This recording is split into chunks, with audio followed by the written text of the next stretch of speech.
Play action. Bennett looks down the middle. Mataki's wide open. Touchdown, Dogs.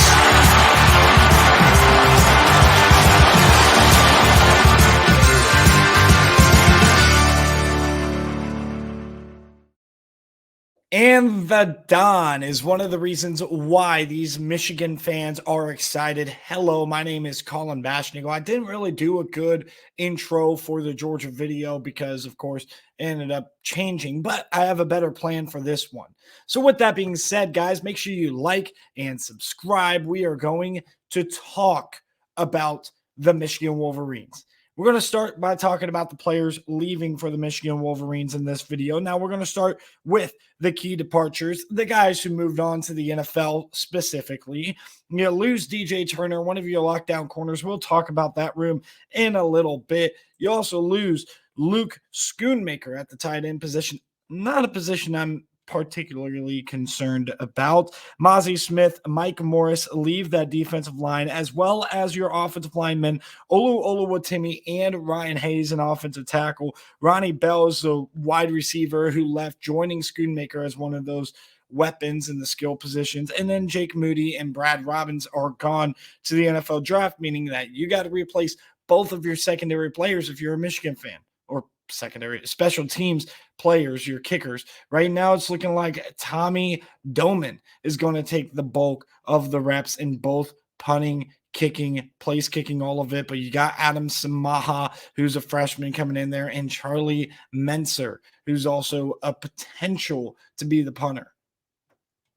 Taking a look at what you lost in the transfer portal. A.J. Henning moved on to Northwestern, which is a big deal for Northwestern, but a bigger deal against Michigan is losing Andrell Anthony to Oklahoma. He flashed against Michigan State a couple years ago in that loss against the Spartans. But Andrell Anthony, a young player who showed a lot of promise, that sucks that you end up losing a guy like him. Speaking of skill positions, Lewis Hansen is going over to UConn, which is a big pickup for Jim Mora. Of course, there is not a whole lot of playing time that is desired in that tight end room for Hansen, but a lot of playing time was given to Eric All in his time at Michigan. He's moving on to the Iowa Hawkeyes, along with teammate Cade McNamara going to Iowa from the transfer portal, which again might be a little bit of a blow losing Eric All, but again, talking about the tight end position, not necessarily something I'm concerned about with the Michigan Wolverines. Speaking of quarterbacks leaving the program,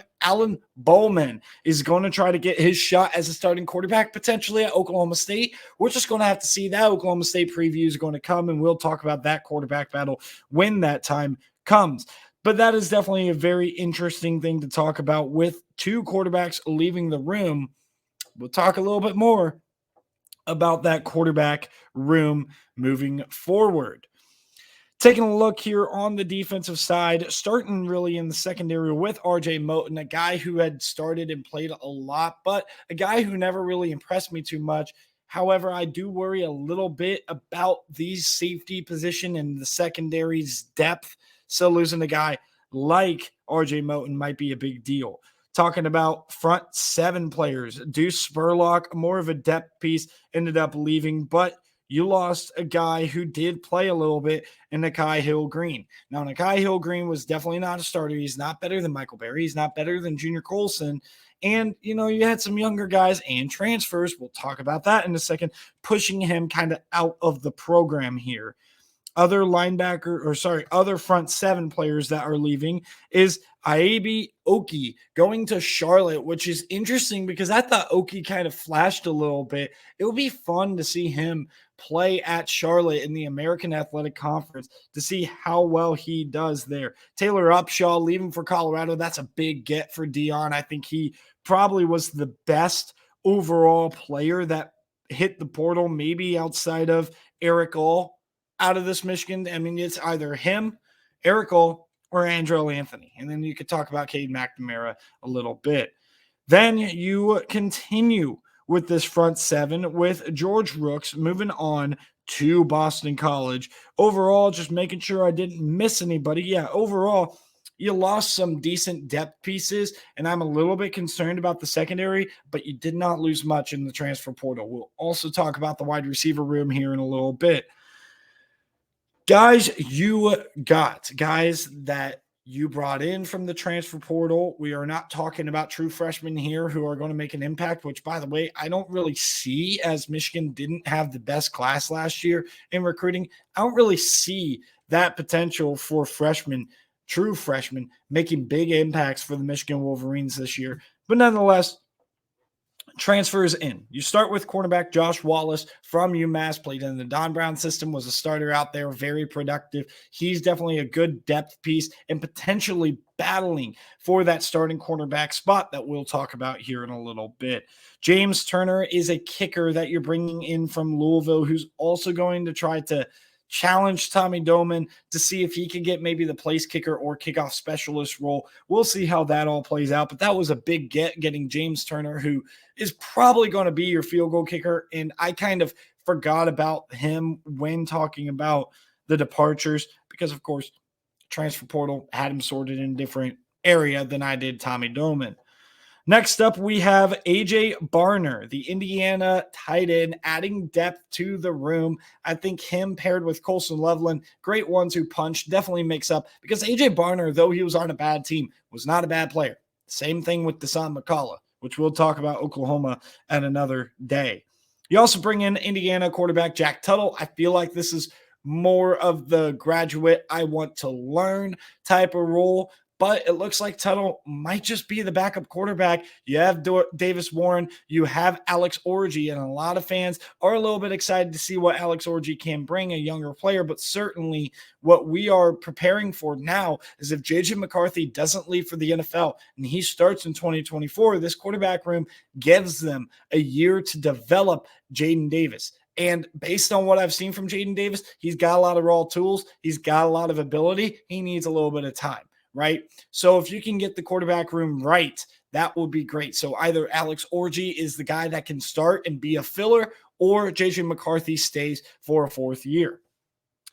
Moving on, though, interior offensive line, and this is where we get the impact transfers for the Michigan Wolverines and the depth pieces. Not that A.J. Barner, Josh Wallace, and James Turner are bad, but this is really where Michigan made their money and made their punch, and this is where Michigan ended up winning in the transfer portal this year. Drake Nugent, interior offensive lineman, likely going to be a starter at center, replacing Olu Oluwatimi, who kind of similarly came in from Virginia last year. Now, with that being said, Oluwatimi to me was a much better player than Drake Nugent. But I digress. We'll talk about the offensive line a little bit further in a bit. Josiah Stewart, he flashed in the spring game. I have an idea that Josiah Stewart is going to start, but you're talking about Jalen Harrell, Braden McGregor, two seniors, been through the program for 4 years. Is there going to be respect given to him or those two guys over him as far as Stewart goes? We'll see how that plays out. Back to the offensive line, you bring in Miles Hinton from Stanford and another Pac-12 offensive lineman in Ladarius Henderson. Great two pickups right here. Now, you are looking at Miles Hinton and Ladarius Henderson potentially battling for a spot in the starting lineup. It would not surprise me in the least bit if one of these two players, and likely Miles Hinton, ends up having to kick out to the right side, and that moves Barnhart down. Carson Barnhart, who's been in the system, down in the depth chart. And then finally, I think a huge impact, Ernest Hausman definitely helps out the linebacker room. That coming into the year, I would have thought if there was no Ernest Hausman, might be a concern from a depth perspective. But I think Ernest Hausman might just end up taking a lot of reps away from a Junior Colson specifically, but Michael Barrett as well. So that wraps up the transfer portion of this video as far as what Michigan lost, what Michigan's bringing in. Without further ado, just listen for me talking about breakouts by position. I have 3 names that I listed as breakout players. We are going to break down this current roster before getting to the schedule predictions. So again, guys, if you're here on Twitch, remember, for those of you on YouTube as well, you can come back to Twitch. You can comment in my comment section if you want me to read the comments live and show it off in the YouTube video as well as in the podcast format. And also, this is what I'm going to say. YouTube, like and subscribe. Check out TikTok if you want the shorter versions, the simple, hey, I'm predicting your schedule like this. Okay? That's what I would recommend for you. All right, the Michigan Wolverines bring back J.J. McCarthy, Blake Corum, Donovan Edwards, Khalil Mullings, C.J. Stokes. I mean, they bring back everybody in their entire backfield. That is a great thing, especially when you're talking about two of the best running backs in America. I personally think that Donovan Edwards is going to overtake Blake Corum, but regardless, you're going to have one of the best rush games in America because you got two dynamic running backs and two dynamic weapons in that backfield and a mobile quarterback in J.J. McCarthy that might add 30 to 50 yards per game on the ground himself. Now you have Colson Loveland, AJ Barner. You also have Max Breitson coming back here for the Michigan Wolverines. I'm interested to see how they do in blocking, in run filling, specifically in the blocking game, or run filling. That's a defensive term.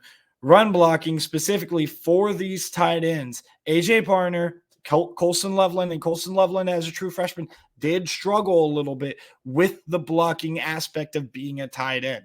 So that'll be very interesting to see because guess what, guys? Luke Schoonmaker, he was very valuable blocking last year. Less valuable than a Darnell Washington for sure. He wasn't the greatest blocker in the world, but experience pays off. Looking at the wide receiver room, Cornelius Johnson, Roman Wilson, those are the two known commodities. But who are you going to look to get some playing time? Is it Peyton O'Leary, who kind of had some plays in the spring? And then Christian Dixon, of course, is also there. The problem I have is experience in this depth. But the one thing that I have definitely heard consistently is Darius Clemens is prime in his sophomore year to break out. But again, losing guys like AJ Henning and also losing Andrell Anthony, that is a huge deal. But did they leave because they saw Darius Clemens creeping up on them for a starting spot? Or do they leave because they just don't want to be a part of a run-heavy system, which at the end of the day, regardless on what you think of J.J. McCarthy, this isn't the place where I'm going to die on a hill about where I land with J.J. McCarthy.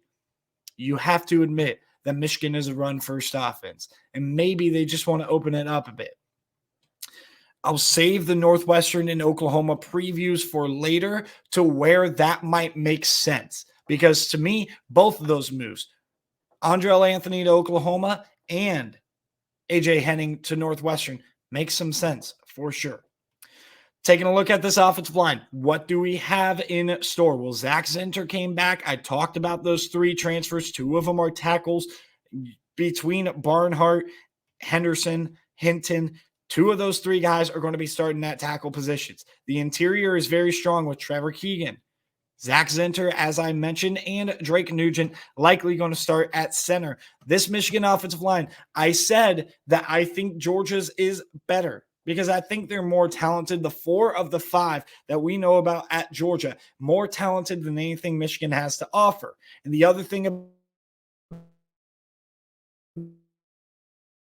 about this too is Miles Hinton, Ladarius Henderson, and Drake Nugent. All 4 of your best, and you could say Trevor Keegan, 4 of your starting 5 guys really weren't on the same team together. I mean, you had Zinter and Keegan who were together in this unit last year, but you're adding in Henderson, Miles Hinton,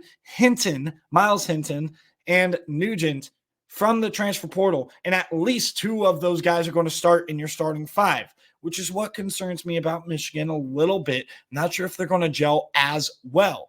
We'll talk about their schedule here in a little bit, though. They're going to have time to figure it out in a similar way that Georgia would have time to figure it out with whatever kinks they have to throw. So overall, I think this is going to be one of the better offensive lines in the nation. If I had to pick between Georgia or Michigan right now, though, it would be Georgia. And I hope you guys respect that.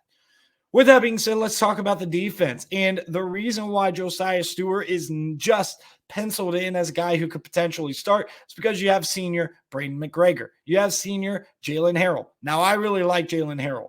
Braden McGregor, I do like, but I think Josiah Stewart will overtake him. You could also see a guy like Derek Moore potentially making big plays here. And then my breakout star on this defense, a guy who's going to fill potentially Mozzie Smith's shoes, is Mason Graham. As a freshman, he was very, very good. Absolutely amazing in contribution last year. And Chris Jenkins as that defensive tackle, a surefire thing. Mason Graham was able to crack the rotation with Chris Jenkins and Mozzie Smith last year. So I think that this is going to be a huge year for Mason Graham in that front four. Junior Colson, Michael Barrett, two returning starters at linebacker. You add in Ernest Hausman. You see the development of Jimmy Rolder. You see the development of Jaden Hood and Micah Pollard. Overall, there isn't too much proven outside of those top three backers, but they don't rotate backers a whole lot. That's number one. And number two, just trust that Michigan's going to be able to fill run gaps at the very least and have a great sound run defense. That's what Junior Colson and Michael Barrett are experts at. That's why they're in there, even if they have a little bit of deficiencies in pass coverage. That being said, we are going to move to the secondary here. Will Johnson, Makari Page, Rod Moore, they're all back, along with Mike Sainer still in the slot. You know he's going to play in the slot. You know he's not going to be playing outside. But a guy that Michigan fans are talking about, a guy that Jim Harbaugh is talking about, is also similar to Mike Sainer still in this way. Came in as a receiver, shifting to defensive back. I think he's going to start instead of Josh Wallace. I do think Wallace will play, but this is Amarian Walker. He is going to play. He is going to play probably as a starter, opposite of Will Johnson. Now, Will Johnson might be the best, but certainly one of the best corners in America. Marion Walker, that means, would be targeted a ton. So the question is Josh Wallace going to be far more ready than Amarian Walker to play big-time college football against big-time receivers? When you line up against guys like, let's say, Emeka Egbuka at Ohio State, because that's what you have to do. Oh, he plays mostly in the slot. Okay, throw me any Ohio State receiver. Julian Fleming, Carnell Tate. I mean, these guys are loaded at wide receiver at Ohio State. Is Amarian Walker going to be able to cover them, or will Josh Wallace have to go there? There's a reason why Michigan went and grabbed Josh Wallace from Don Brown at UMass. And the reason was, hey, just in case this project with Amarian Walker is not a banger of a success, we know Jaden McBurrows is not ready. We got to have an experienced guy who can play outside. That's what Josh Wallace brings you. It's a good get in the portal because it helps you have a security blanket in case this Amarian Walker project doesn't work out. I happen to believe that Amarian Walker is going to be a very solid player at the cornerback position. We'll see how that all plays out. All right, so no further interruption needed. We are going to get to the Michigan Wolverines schedule prediction. Now, as you pop up the schedule right here, you can see it's very backloaded. Now, they do have two back-to-back road games, September, October right there. You see that with Nebraska and Minnesota. I also think it's very key that they are a very backloaded schedule with maybe three of their toughest three games. Their three toughest games, you could argue, are those last three games. They get a bye game right before their ninth game or eighth game. They get a bye week with 4 games left. So the biggest challenge to me when you talk about this Michigan, and I'd never change the stupid thing, players leaving, players returning, breakout players, whatever, schedule prediction. When you talk about this Michigan schedule here, it is very important that those 4 games right before the bye, you don't trip up. Now, it's very helpful that Michigan State seems to be nowhere near making progress back towards where they were 2 years ago. It certainly helps that Indiana looks like they're in shambles and Tom Allen is a little bit of a fraud. Certainly helps that Minnesota lost a ton, and it certainly helps that Nebraska is in year 1 of a rebuild and that Nebraska is the first of that streak of 4. So you break down this schedule, it sets up very nicely for Michigan, again, just like it did last year. And hey, that's what happens when the UCLA trip got canceled. I'm not going to place any blame on UCLA or Michigan. That's not what I'm here for. What I am here to do is break down the schedules. Hate to break it to you, Michigan doesn't have the toughest schedule, but what does that necessarily mean? They have less margin for error. We'll talk about what Michigan could potentially have in front of them after we get done with the predictions. East Carolina lost a lot, right? I think that they are going to be a decent team, but I think it's going to take a little bit of time for them to click. I think Michigan has no problem winning that game. UNLV could be a dangerous offense here.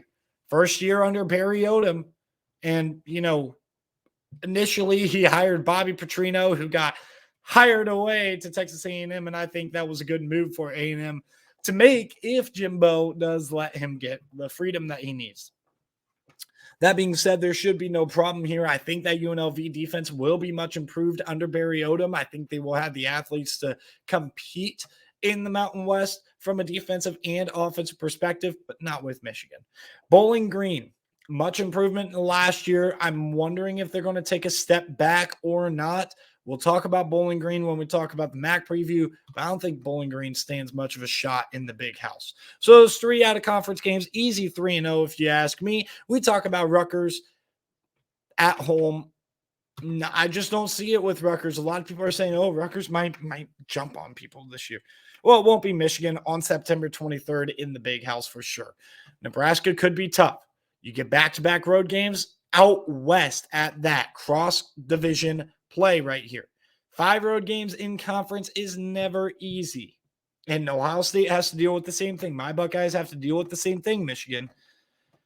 You beat Nebraska, though. I think it's a little bit soon in the rebuild. I do think that Jeff Sims could potentially give them problems, but dynamic wide receiver play might just be the weakness, and specifically depth of dynamic receiver play. You can give me a great wide receiver 1, and I think Will Johnson will be able to hold his own against anybody, including Marvin Harrison Jr. He did last year, for sure. He did. I'm just making that clear. Not a homer take at all. Will Johnson, at times, put the clamps on Marvin Harrison Jr. Marvin Harrison Jr. going to be the best receiver you see all year. But is there going to be depth behind them? That's where I brought up Emeka Egbuka. That's where I brought up Julian Fleming. How is Amarian Walker going to do? Because I'm projecting him as a starter, but we'll see. How does that CB2 do? I mean, that's the bottom line. Whether it's Wallace, Walker, McBurrows, doesn't matter.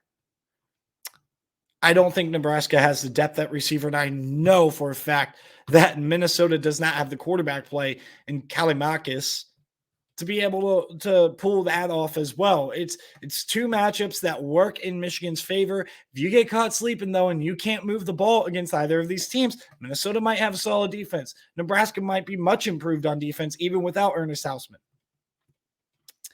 You'll see with those 2 games whether or not this Michigan offense in this wide receiver room specifically is where they need to be to go far and win a national championship. I mean, that's what your expectation is at this point. You made the playoff twice in a row. You want to compete for a national championship now.